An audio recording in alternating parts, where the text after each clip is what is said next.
Violence in Chicago out of control. Last weekend, 74 people were shot across the city. 12 of them were killed. President Trump's expressed deep concern over the escalating violence, but Rahm Emanuel, the city's ultra-liberal mayor, told him to butt out. You recently declared Chicago schools a Trump-free zone. The city of Chicago, yeah. The whole thing? The whole thing, man. What does that mean? I don't know if I've ever thought this, but I did yesterday. Can you actually take away a president's security clearance? Rahm, someone's got to control your city. It's totally out of control. Almost 4,000 people have been murdered in Chicago since you took office. Look at those statistics.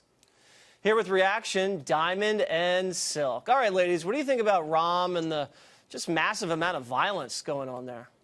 You know, first of all, let me just say this here. I think that the president should send in the feds because you can't have this level of violence, turf wars, and drugs flowing through that city without somebody being paid a kickback, paddywhack, give a dog a bone to turn a blind eye. So the first thing he should do is send in the feds and then send in the National Guards to clean up that place. You know, I think it's so sad that we have black on black crime, people getting crossed in the crossfires of bullets and being killed for no reason, innocent blood. And where is the Al Sharptons, the Jesse Jackson, the NAACP? And the NFL players. And the NFL players. To kneel and talk to our brothers, our black brothers, and tell them to stop killing each other. Where are they at? They're nowhere to be found. But if this is what happened to white people, oh, here come everybody going to the situation to see how we can solve it. It is time for us to pay attention to what's going on. What's going on? This is black on black crime. This is our black men killing other black men and innocent people getting crossed in the crossfires, and it needs to stop. And this is also a clear example of what Democrat-ran cities look like. You have individuals like this particular mayor that will prefer to fund sanctuary cities instead of fund individuals to help clean up the city. That's right. It's a national disgrace, and the mainstream media is not even holding Rahm Emanuel accountable. A lot of other news stories this past week and last couple weeks, the media has just completely buried. So the other day, the president goes down to Florida and announces a massive increase in jobs as a result of his policies down there.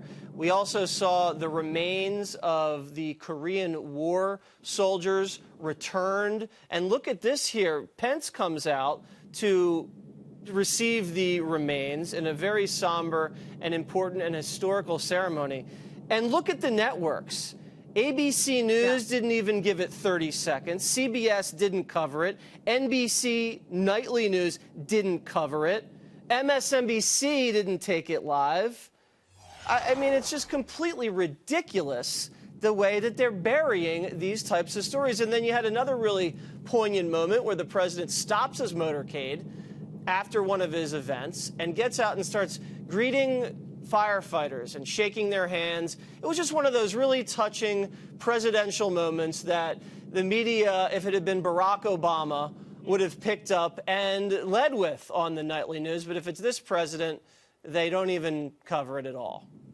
You know, unlike other people that probably didn't vote for the president, we voted for this man because of this reason. We know it's hard. He loves people, and that should be shown on national news. But they don't do that because they like to disrespect him and disparage him. That's the kind of narrative that they like to run on this president. Instead of giving him praise for the good things that he's doing things that we've never seen done in our country before. But they don't want to give him the credit for that. What they want to do is stay on their own thinking narrative. And that's why we ignore them. We really appreciate this president for everything that he is doing for this country. That's why I tell you, when you bet on Trump, when you vote for Trump, you never can go wrong with that. That's right. And we love our president so much that we wish he could be the president forever. Yeah. You have to change the Constitution for that one, well, ladies. let's get started with it. Okay. So Rosie O'Donnell doesn't want him to be president forever, wants him impeached immediately. She did a round of media interviews. Here she is on a cable network. I believe that Trump is loathed in America, that people are embarrassed and ashamed of who he is, and that come Election Day, we're going to stand up at the polls and let him know. And unless he goes in and has the Russians kind of fix it like he did last time in 2016, you know, we're going to see him gone. Ladies, what do you think about Rosie O'Donnell making a comeback? Well, see, Rosie don't realize that the American people also feel dislike and disdain for her, too. That's right. And maybe she should do what she told everybody she was going to do is go. And instead of her singing in front of the White House, what she should have been doing was sitting in a jailhouse for violations of giving too much campaign contribution to all of these people under alias names. That's right. What she should be worried about. I forgot about that. I forgot about that. Yeah, I don't think. That was, see, I remembered it. Yeah, you know what? You have a better memory than I do, and I don't think the feds are probably going to make her a priority. All right, I'll see you guys next week.